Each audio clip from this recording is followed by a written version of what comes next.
Shalom, saudara yang diberkati oleh Tuhan.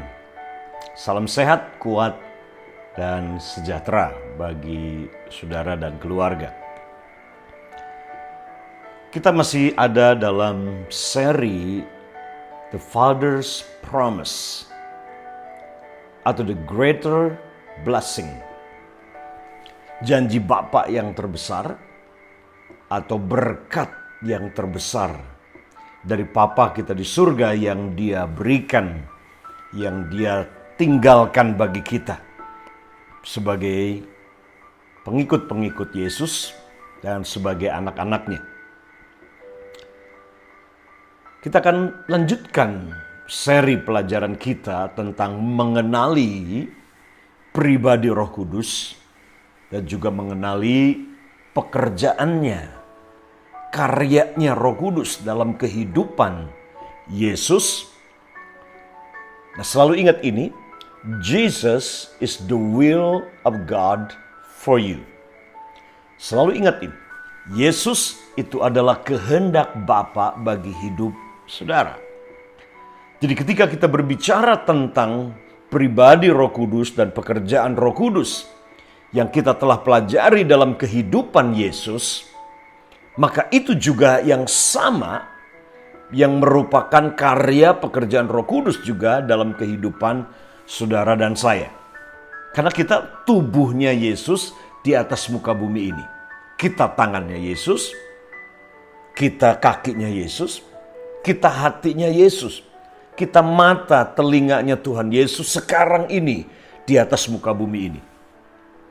Jadi semua tentang Yesus, semua yang Roh Kudus kerjakan dalam hidupnya Yesus, dan bagaimana Roh Kudus bekerja dan memakai kehidupan Tuhan Yesus ketika di bumi ini, itu juga yang menjadi kehendak Bapa bagi kehidupan saudara dan saya. Kita akan lihat bersama-sama dalam Yohanes pasal yang ke-14. Dalam Yohanes pasal yang ke-14 di sini ayat yang ke-15 perikop ini judulnya Yesus menjanjikan penghibur. Yesus menjanjikan comforter, seorang penghibur. Lihat ayat yang ke-15, kita akan mulai. Jikalau kamu mengasihi aku, kamu akan menuruti segala perintahku. Aku akan minta kepada Bapa. Yesus berkata, aku akan minta kepada Bapa. Ini dalam konteks, karena dalam pasal sebelumnya, Yesus berbicara, dalam ayat sebelumnya, Yesus berbicara menubuatkan tentang kematiannya. Bahwa dia akan pergi meninggalkan mereka dan kembali kepada Bapa. Bahkan dalam ayat sebelumnya dikatakan, aku akan pergi kepada Bapa dan kamu tidak akan melihat aku lagi. Jadi murid-muridnya dalam kondisi yang sedih pada waktu itu. Jadi ini konteksnya. Ayat 15 sekali lagi. Jikalau kamu mengasihi aku, kamu akan menuruti segala perintahku. Aku akan minta kepada Bapa, dan Ia akan memberikan kepadamu seorang penolong yang lain. Another helper, parakletos, yang artinya adalah ini, seorang penolong yang lain yang sama seperti aku. Seorang penolong yang lain yang menyertai kamu, yang selalu standby ada bersamamu, dia di sampingmu, dia di depanmu, dia di belakangmu, dia akan tinggal di dalam kamu selama-lamanya. Seorang penolong yang lain. Supaya ia menyertai kamu bukan seminggu sekali, bukan 2 hari sekali, tetapi selama-lamanya. Dia akan menyertai kamu. Ayat 17, yaitu roh kebenaran. Dunia tidak dapat menerima dia, sebab dunia tidak melihat dia dan tidak mengenal dia. Tetapi kamu mengenal dia, sebab ia menyertai kamu dan akan diam di dalam kamu. Aku tidak akan meninggalkan kamu sebagai yatim piatu. Aku datang kembali kepadamu. Jadi suasananya ini adalah suasana di mana murid-muridnya dalam kondisi yang takut, cemas, bingung, khawatir. Mereka telah tinggalkan semua untuk mengikut Yesus. Tapi sekarang Yesus dia berbicara tentang dia akan pergi meninggalkan mereka. Jadi itu konteksnya. Jadi menanggapi ketakutan, kekhawatiran yang ada dalam hati mereka, murid-murid ini, Tuhan Yesus dia memberikan penghiburan kepada mereka dan berkata, "Hei, aku tidak meninggalkan kamu sebagai yatim piatu. Jangan takut, jangan gelisah. Kalaupun aku pergi untuk tujuan ini, untuk kebaikan kamu, yaitu menyediakan tempat bagi kamu. Aku akan kirim, jangan khawatir. Kamu tidak sendirian. Ya, kamu akan dibenci, kamu akan menghadapi banyak tantangan dalam kehidupan. Akan ada banyak musuh-musuh rohani, setan akan datang menyerang kamu. Tapi dia berkata, jangan khawatir. Aku akan minta kepada Bapa seorang." Nah, perhatikan kalimat itu. Kata seorang itu menunjuk kepada Roh Kudus. Ini adalah pribadi. Ya, Roh Kudus inilah pribadi. Dia bukan benda, dia bukan sesuatu yang abstrak, tapi Roh Kudus adalah pribadi yang punya perasaan, punya keinginan, punya pikiran. He is a person. He is a person, dia adalah pribadi yang sekarang ini ada di dalam diri saudara. Dan ini yang perlu saudara bangun. Kehidupan sehari-hari adalah sebuah kesadaran bahwa kemanapun saudara pergi ada pribadi yang lain yang bernama Roh Kudus ini yang selalu bersama dengan saudara. Menyertai saudara seperti yang Yesus katakan. Dia penolong, dia penghibur, dikatakan dia roh kebenaran yang akan menuntun kamu dalam seluruh kebenaran. Nah, seperti apa aplikasinya ini dalam kehidupan Yesus sendiri?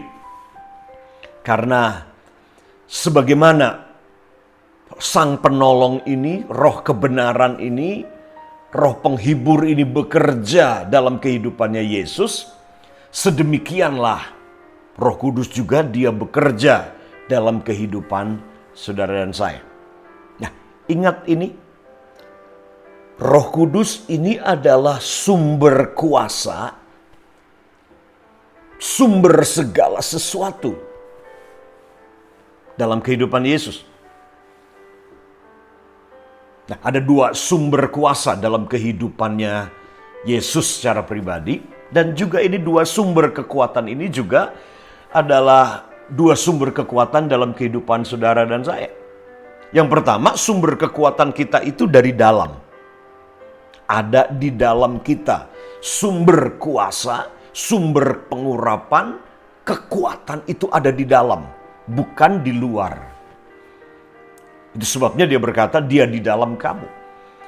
Kita sudah bahas dalam sesi sebelumnya. Salah satu pekerjaan Roh Kudus yang pertama dalam kehidupan Yesus adalah ini. Melahirkan Yesus. Yesus dilahirkan karena pekerjaan Roh Kudus ini. Sama. Ini pekerjaan Roh Kudus dalam kehidupan saudara yang pertama. Melahirkan saudara dan saya menjadi baru. Makanya Tuhan Yesus berkata, kamu tidak bisa melihat kerajaan dan masuk kerajaan Allah jika kamu tidak dilahirkan kembali.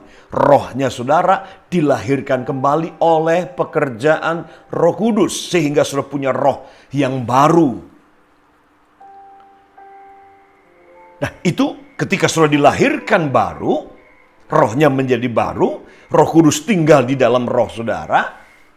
Inilah sumber kuasa yang Yohanes pasal 4 Tuhan Yesus berkata, ini adalah mata air yang terus memancar, membual sampai kepada kehidupan yang kekal.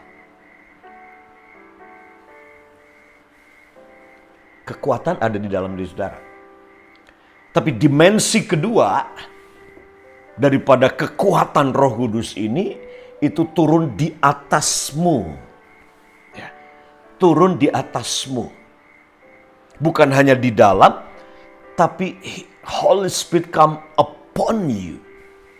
Nah, Yesus berjalan dalam dua dimensi karya pekerjaan Roh Kudus ini. Bukan hanya Roh Kudus di dalam ketika saudara lahir baru, menerima Yesus sebagai Tuhan dalam hidup saudara. Tetapi saudara juga memiliki empowerment, kekuatan Roh Kudus yang turun dari atas. Holy Spirit upon you, not only in you but also upon you. Nah, ketika dua kekuatan Roh Kudus ini bekerja dalam hidup saudara, ini yang akan memberi kepada saudara, ini yang membawa saudara untuk hidup secara supranatural. Hidup menjadi pemenang, menjadi orang yang kuat.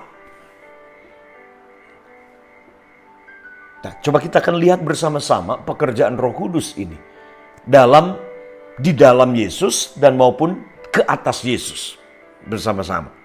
Coba kita lihat bersama dalam Matius pasalnya yang ketiga.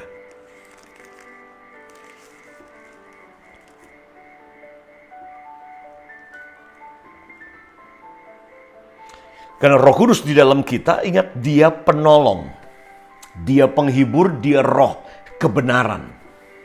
Nah, dalam pasal yang ketiga kita akan lihat bagaimana Roh Kudus ini bekerja, menolong Yesus, memberi kemenangan kepada Yesus, dan menuntun Yesus di dalam kebenaran.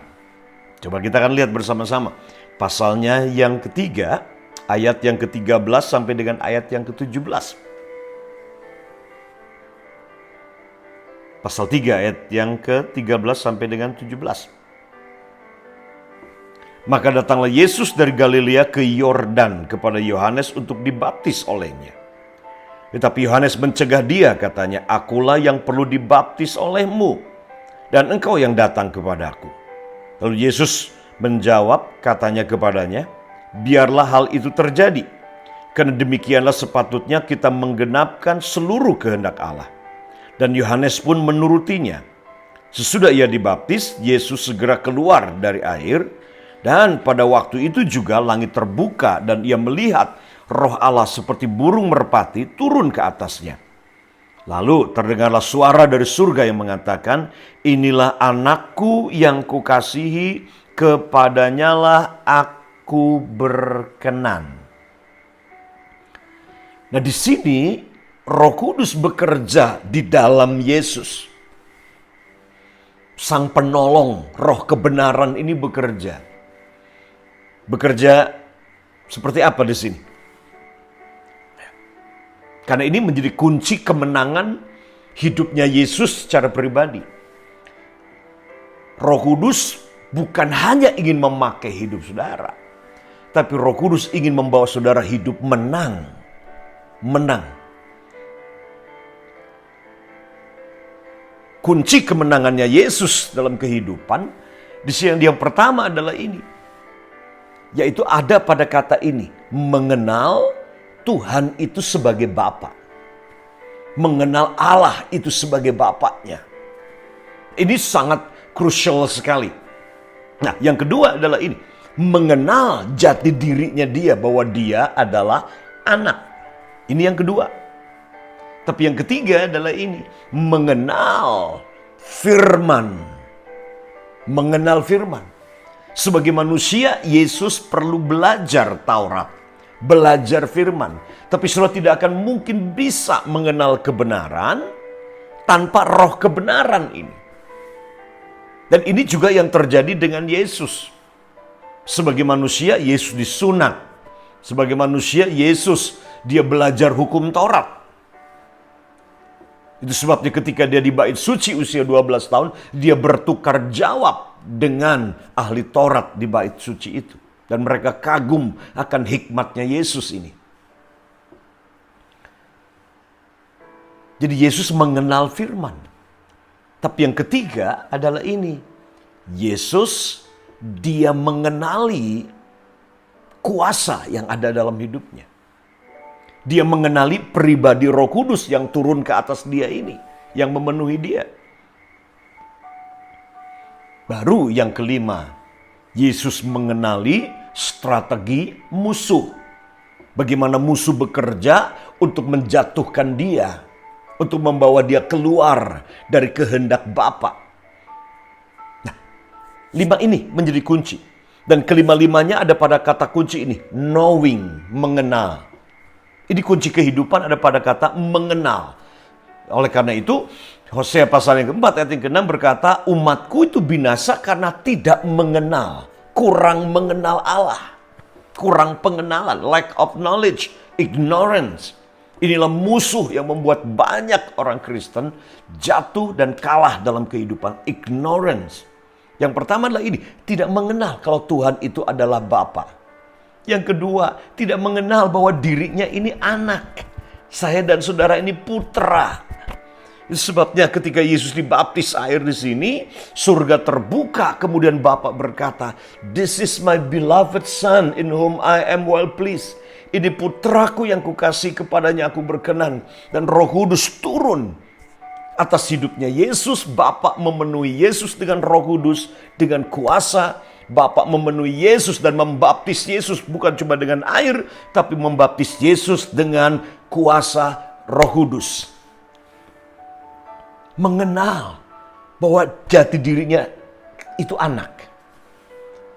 Nah, ingat dalam Yohanes pasal 14 yang kita sudah baca tadi.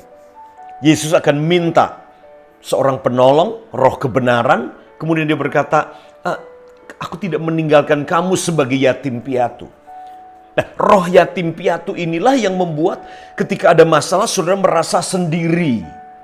Merasa tidak ada orang yang memperhatikan, tidak ada yang mengasihi aku, tidak ada orang yang menderita seperti aku. Ini roh yatim piatu. Roh yatim piatu ini tidak kenal jati dirinya bahwa dia itu anak. Dan tidak mengenal. Seolah-olah dia tidak punya siapa-siapa. Dia adalah sons of nobody. Dia anak tapi anak siapa? Itu sebabnya di sini Bapa memberikan confirmation and approval. The Father give approval buat Yesus. Untuk membuat Yesus dia confident dan yakin. Hey, kamu anak, aku ini Bapa. Mengenal Allah itu Bapa. Mengenal jati dirimu bahwa kamu itu anak. Mengenal firman yang adalah kebenaran. Itu senjata untuk kita menang. Mengenal pribadi Roh Kudus dan kuasa Roh Kudus dalam kehidupan. Baru yang kelima, mengenal musuh bagaimana bekerja. Dari dulu musuh tidak punya cara yang lain. Pasal yang keempat kita bisa baca pasal yang keempat bagaimana Yesus sebelum Yesus menyembuhkan orang sakit, sebelum Yesus bangkitkan orang mati dan buat mujizat dan memulai misi pelayanan yang Bapa berikan kepadanya. Yang pertama, Yesus harus memenangkan pertempuran dalam level pribadi ini. Yesus harus selesai dengan yang berkaitan dengan 3 serangan ketika Yesus di padang gurun ini. Yaitu keinginan daging, keinginan mata, dan keangkuhan hidup. 3 ini. Ini deal dengan karakter, pride, kesombongan kita, nafsu daging kita. Kemudian mata ini yang tidak pernah puas, yang banyak menjerumuskan kita ke dalam kejatuhan keinginan mata ini. Semua akar persoalan dalam kehidupan rumah tangga, bisnis, saudara stres, saudara takut, saudara khawatir masa depan saudara. Kenapa? Karena saudara 3 hal ini. Setan pakai 3 ini. Kesombongan itu yang membuat saudara takut. Takut itu bentuk sombong. Keinginan daging, memaksakan keinginan daging saudara harus terjadi. Itu kesombongan juga. Keinginan mata. Mata liar keinginannya. Ikuti apa yang mata inginkan. Ini dosa. Akarnya ada pada 3 ini saja. Dan Yesus harus menang mengatasi 3 cobaan ini. 3 musuh ini. Yang iblis pakai. Iblis pakai 3 hal ini. Ego, kesombongan, keinginan daging ini, dan kemudian keinginan mata. Yesus tidak bisa memulai pelayanannya kalau Yesus belum menang mengatasi pertempuran pribadi. Saudara akan susah berperang untuk orang lain kalau saudara belum menang berperang dengan diri saudara sendiri. Karena musuh terbesar itu ada dalam diri saudara. Tetapi juga kuasa yang terbesar itu ada dalam diri saudara. Saudara yang diberkati Tuhan, ini pekerjaan Roh Kudus dalam kehidupan Yesus. Dan ini juga pekerjaan Roh Kudus dalam hidup saudara dan saya. Saya berdoa, saudara dibaptis dengan Roh Kudus hari-hari ini. Sebagaimana Yesus juga dibaptis oleh Roh Kudus. Untuk apa tujuan baptis Roh Kudus? Untuk memenangkan, untuk saudara hidup menang dalam pertempuran-pertempuran pribadi. Mengatasi kesombongan, mengatasi ego, mengatasi nafsu mata saudara, mengatasi nafsu kedagingan saudara. Roh Kudus ingin berikan kemenangan ini. Kemenangan dimulai dari dalam, baru kemudian akan terpancar keluar. Itu yang Roh Kudus ingin lakukan. Hari ini, mengenal. Roh Kudus menolong saudara. Ini peranan fungsi Roh Kudus dalam hidup saudara. Menolong saudara untuk mengenal Tuhan itu Papa buat saudara. Artinya dia itu sumber. Yang kedua, mengenal bahwa saudara itu anak. You are my beloved son. Roh Kudus menolong saudara untuk mengenal bahwa engkau yatim piatu, engkau punya Papa yang mengasihimu. Mengenal firman sebagai kebenaran senjata kita dalam peperangan. Mengenal kuasa Roh Kudus dalam hidup saudara. Dan mengenal bagaimana musuh bekerja. Roh Kudus pertama diberikan, bekerja dalam hidup Yesus. Memberi kepada Yesus kuasa untuk dia menang. Dalam pertempuran melawan dirinya sendiri. Tuhan Yesus memberkati saudara. Mari saya berdoa buat saudara. Kalau saudara belum dipenuhi Roh Kudus, dibaptis dengan Roh Kudus, atau belum dibaptis air, saudara serahkan diri. Datang ke mentor saudara, datang kepada gembala saudara, datang kepada pemimpin rohanimu. Atau telepon saya. Telepon saya boleh, saya dengan senang hati mentor saudara, melayani saudara, dan bapai saudara, sampai saudara sungguh-sungguh berkata bahwa aku tidak sendiri. Papa di surga menyertai aku. Amin. Mari saya berdoa.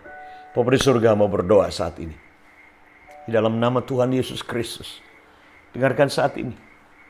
Roh Kudus ingin melepaskan, membebaskan saudara dari roh yatim piatu ini. Roh yang merasa sendiri saat-saat ini.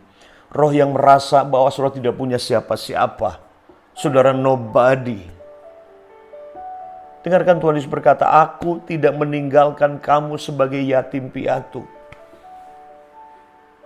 Ada pribadi Roh Kudus, penghibur sumber kuasa ini yang akan menolong saudara untuk mengenal Tuhan itu Papa buat saudara. Mengenal jati dirimu bahwa engkau anak yang sangat dicintainya. Anak yang sangat dihargai.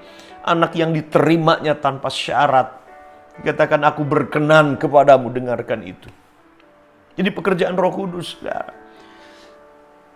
Dengarkan Roh Kudus berkata, hey, aku akan menuntunmu untuk mengenal Bapa. Aku akan menuntunmu untuk mengenal firman yang adalah kebenaran. Aku akan menuntunmu untuk mengenal pribadiku lebih dalam lagi. Dan mengenal bagaimana musuh itu bekerja. Aku ada untuk menolongmu. Melepaskanmu dan membebaskanmu. Aku datang untuk memberikan kemenangan. Pertempuran di dalam saudara itu akan menentukan kemenangan pertempuran di luar saudara.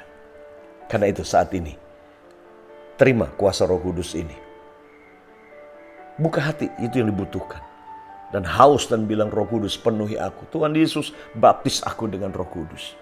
Saat ini di dalam nama Tuhan Yesus Kristus, hamba berdoa saat ini. Roh Kudus penuhi, Tuhan Yesus baptis setiap mereka yang mendengarkan hamba berbicara. Baptis dengan kuasa Roh Kudus sekarang ini. Di dalam nama Tuhan Yesus Kristus. Dan beri bahasa yang baru. Dan bawa mereka dari kemenangan kepada kemenangan. Terima kasih Bapa di surga. Terima kasih. Kita bersyukur dalam nama Tuhan Yesus. Amin. Tuhan Yesus memberkati saudara. Kita akan ikuti pelajaran berikutnya.